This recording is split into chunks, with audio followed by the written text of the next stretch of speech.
Hey everybody, and welcome to your instructional video on elbow CARs, or controlled articular rotations. Now, a couple things about CARs in general we always want to keep in mind. One, we never want to push into pain. That doesn't mean don't move. It just means make your workspace or your movement pattern a little bit smaller. Second, we want to try to isolate or disassociate the joint of interest. So in the case of the elbow, we want to make sure we're not moving at the shoulder. We also want to make sure we're not doing a whole lot of stuff with the wrist that may bias what actually we're perceiving as moving the elbow. Lastly, we want to make sure that we irradiate or create that light tension across the body from head to toe. So an easy way to think about it for the elbow joint is if you were to maintain tension in the bicep, chances are you're going to be maintaining tension through the forearm too. Think of it like a bicep curl. Even without a weight, I can pretend like I'm holding a 30-pound weight as I take it down and as I pull it up. That's the tension that you want to try to maintain throughout.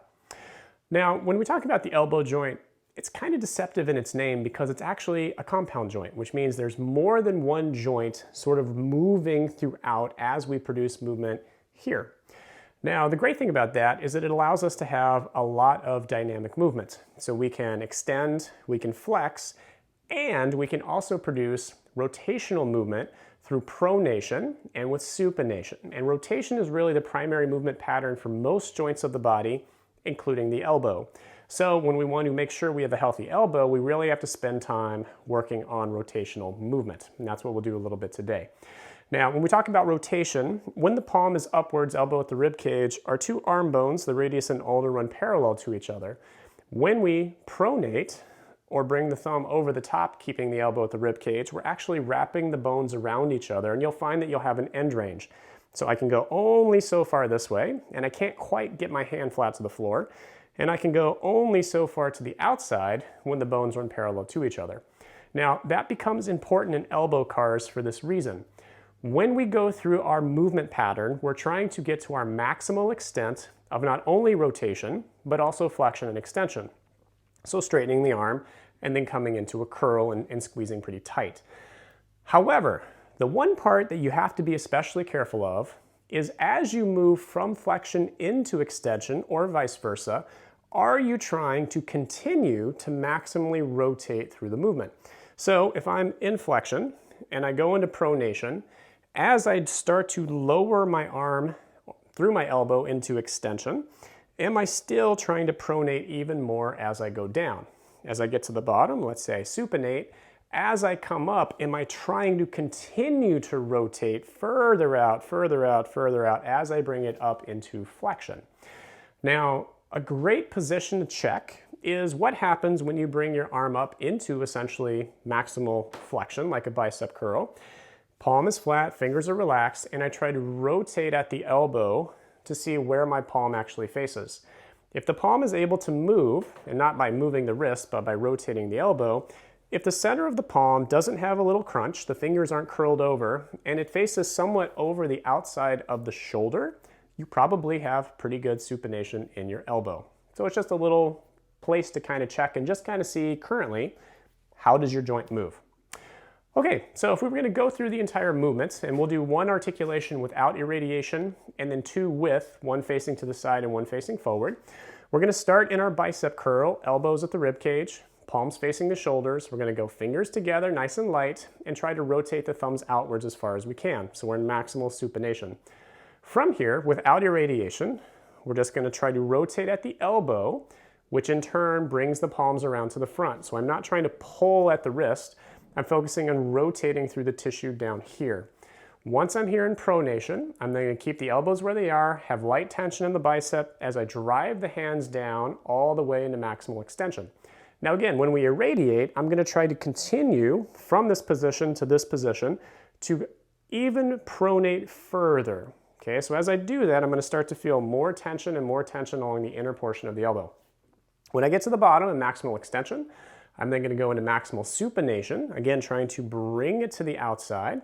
From here, as I bring it up into flexion, I'm continuing to try to take it further and further to the outside, all the way up. Now, this is half of our articulation, and we're just going to reverse and go in the opposite direction, driving the back of the hands down, trying to supinate out even further. When I get to the bottom, we'll pause, slowly bring the thumbs over the top, again, rotating through the elbow, pulling it back up. As I pull up, I'm trying to pronate further at the top. I'll then supinate again. So that'll be the movement pattern. Essentially, thumb out, we come over, down, open up, change direction, back down, thumb over, up and back. If you were thinking about it from a geometric standpoint, it's kind of like a trapezoid, but that's just what I'm saying. Okay, so let's go ahead and do it with irradiation. So I'm going to start by bringing my arms up into a bicep curl. Fingers are lightly together. I'm going to rotate through the elbow so my thumbs go a little bit further outwards. Again, I'm checking to see palm, can I get it to face over that outside shoulder? If not, don't worry. It's something that will come with practice. Take a breath, pack air in the lower abdomen, work it down to the toes, up the torso, into the elbows, out into the forearms. First movement. Slowly bring the thumbs over the top by rotating at the elbow, pronating as far as we can. Feel that tension in the elbow. As we drive the arms down, maintain tension in the bicep. We're also trying to pronate as far as we can towards the center. When we get to full extension, keep the elbows where they are. Open the palms slowly into supination. We're now going to drive the arms up, continuing to supinate further out. When we get up into our maximal extent of flexion at the very top in your curl, you're simply going to change direction, driving the hands down, still trying to supinate even more. At the bottom of maximal extension, keep the elbows where they are, slowly pronate over the top. As I pull up, I'm trying to pronate even further. When I get to my maximal extent of flexion, slowly open the palms as far as I can into supination and relax. Very good. So, a lot of work going on, a lot of things going on, but the benefit is that we're creating force, and that force is what the body will respond to, and along the way, what our tissue will adapt to. All right, we've got one more. Again, we'll start with our palms up, elbows at the rib cage, take a little breath. Pack air in the lower abdomen, work it down to the toes, up the torso, out into the elbows and the forearm. We're gonna go fingers lightly together. Using the elbows, we're gonna rotate the thumbs outwards. From here, slowly, as if someone is resisting, bring the hands over the top. They're not gonna face perfectly forward, but close. From here, we're gonna drive the hands down, trying to pronate even further, trying to bring those thumbs closer towards the center of the body. When we get to maximal extension, we're gonna slowly supinate, keeping the elbows where they are, opening as far as we can. Feel that change in tension in the elbow. We're now gonna pull it back up, continuing to try and supinate even further.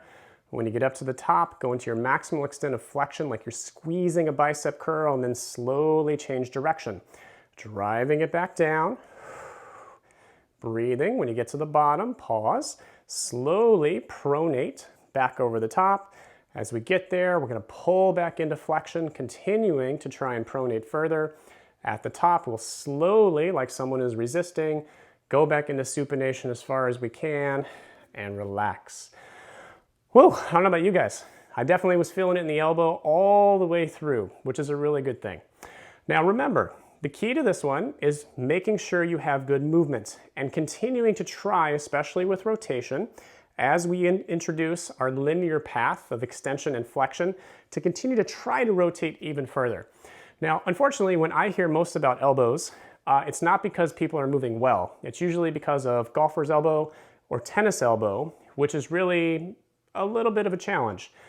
But if you start to focus on good rotation, especially through your CARS movement, a lot of that can be prevented or can even be improved. Remembering, of course, our simple ideas: never push into pain, try to isolate or disassociate the joint of interest, and remember to provide light irradiation. Now, if you have any questions about elbow CARS, don't hesitate to reach out. I look forward to seeing you guys soon.